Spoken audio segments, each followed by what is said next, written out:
So it's 10 minutes, according to agreement. Take it away. Okay.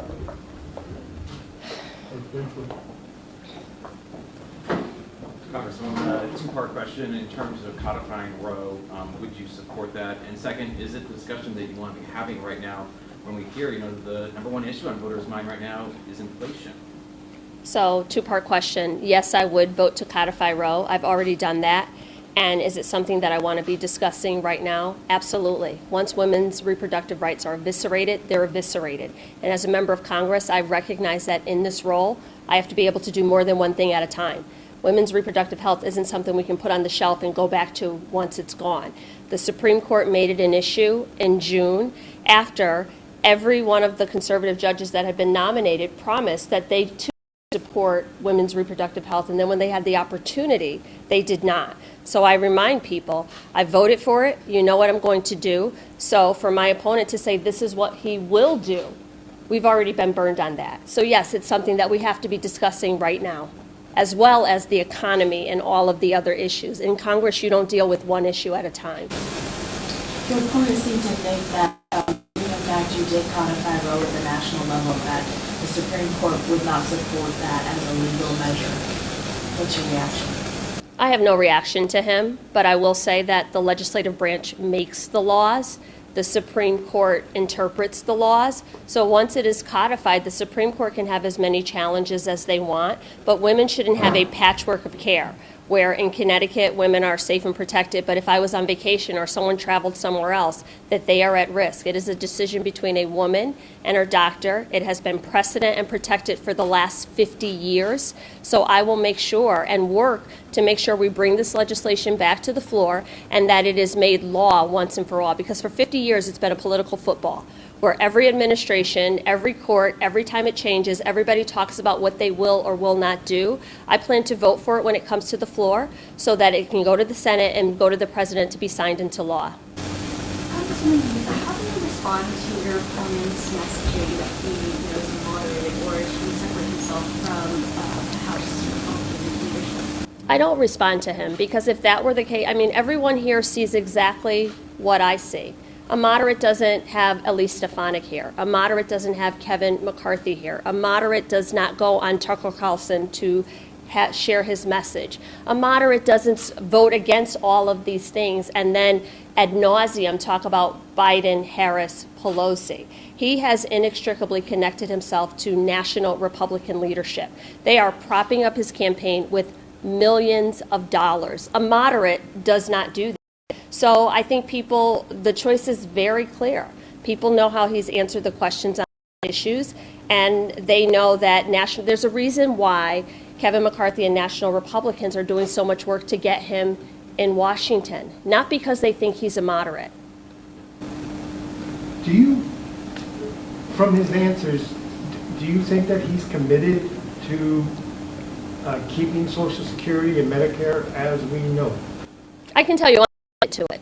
I can tell you that I'm going to vote for it, that I am going to help expand it, that I am going to help make sure that people see benefit increases, that we do what is necessary to sustain Social Security. I can't tell you what anyone else is going to do.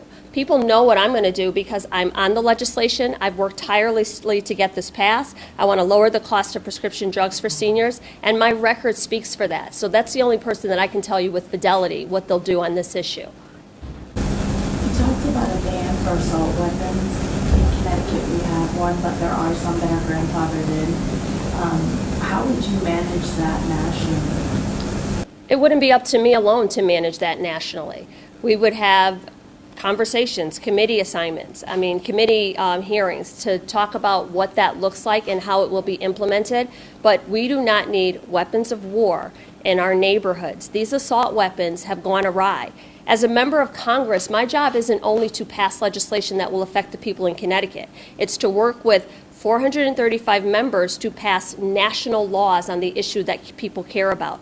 I am not comfortable with Connecticut having an assault weapons laws when our neighboring states. We just passed the Bipartisan Safer Communities Act, which will make gun trafficking a crime, a federal crime for the first time, which closes the boyfriend loophole, which addresses some of these issues with guns.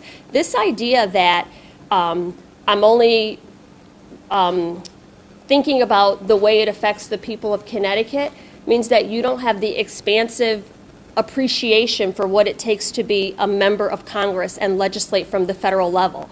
My job in Congress is to weigh in for the people of Connecticut or the people of the 5th District on federal issues, and gun reform happens to be one of them. When you do that, though, and it affects the folks in Connecticut, are you saying that those folks who have a weapon that was grandfathered in should then give it up? I'm not writing the legislation. I'm saying we need an assault weapons ban. So whatever that means, the details of that will be decided. This is not an infringement on people's Second Amendment rights. Any reasonable gun owner should know that with that ownership comes some responsibility, whether it is universal background checks, whether it is safe storage, whether it is having control of your firearm at all times. My opponent voted against storing safe storage for firearms in cars. With ownership comes responsibility. This is not an infringement on people's rights. So these are the things we put back to the table. For 30 years, the gun industry had a stranglehold on the people of Congress, on the Congress. And these votes didn't even see the light of day. They didn't even make it to the floor. This is the first time we were able to pass legislation. And as we've seen, from his own words, crime in our community means that we need to continue to address this issue. And one of the things that we have to address is gun violence prevention legislation. Representative, how do you respond to the sentiment that Democrats are causing inflation through massive spending packages? So her question was, how do you respond to the sentiment that Democrats are causing inflation? Well, I think anyone who looks around the world and sees that every other country is experiencing inflation would understand that Democrats didn't do that. Also, what I really want people to understand is that we are coming out of a global pandemic. 1 million people died. 1 million people died throughout this country. We had schools that were closed, hospitals that were shuttered, first responders, local police departments, different communities. We passed the American Rescue Plan, which all 169 cities and towns in Connecticut are using, not only for rescue, but for recovery. My response is, who would you have left behind? So should I have said a year ago, in all 41 towns, mayors, first selectmen, town managers were reaching out saying, Congresswoman, we need help. We made quick decisions in the moment to stop people from dying and to stabilize communities. That's how I respond to that. And now we are reacting to what is happening as we come out of this pandemic, and I am trying to pass multiple pieces of legislation to address all of the things that people deal with when it comes to inflation in the economy. I don't measure the economy just by the stock market. It's about people. It's about making sure that people can earn a living wage, that they have child care, that they have a decent and safe place to live.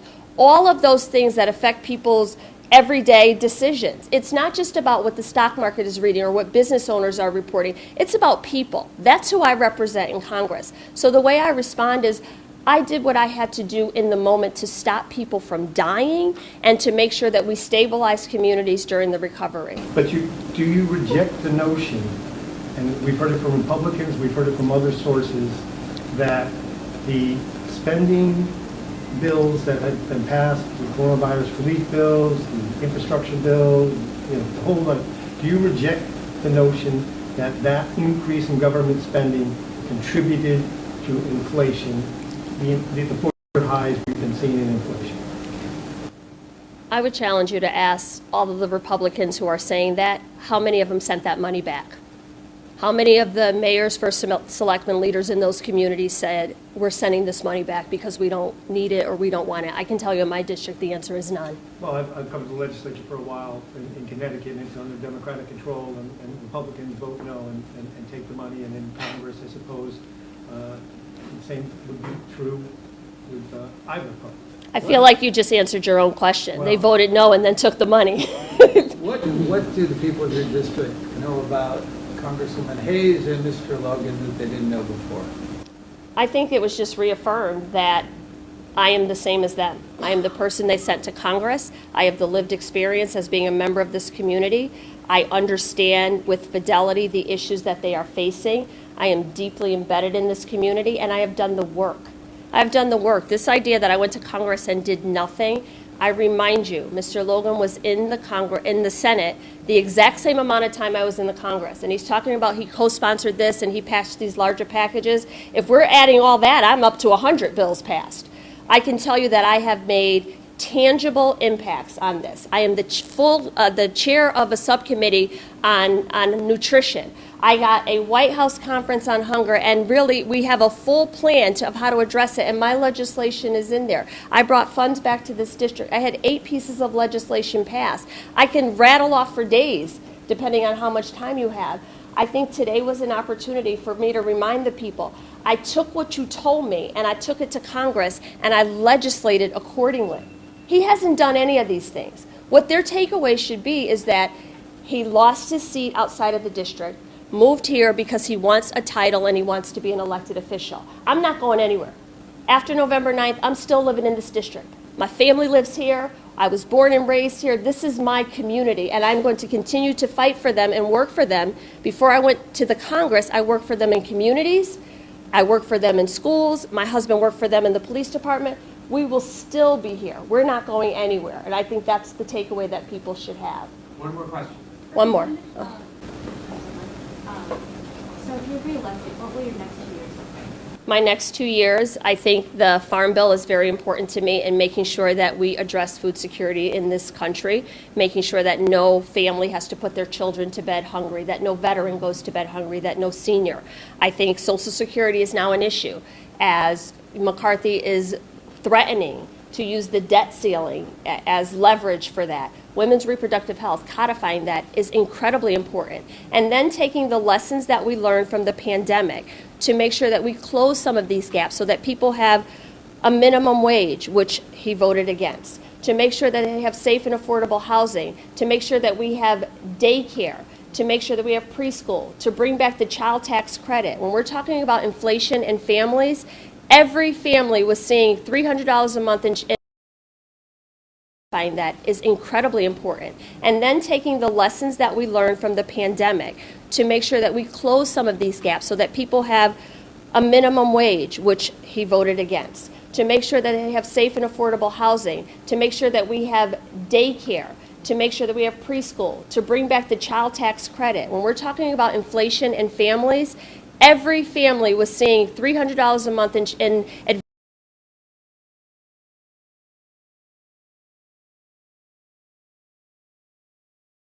community who get up every day, who go to work, know that they have a voice in Congress. Thank you.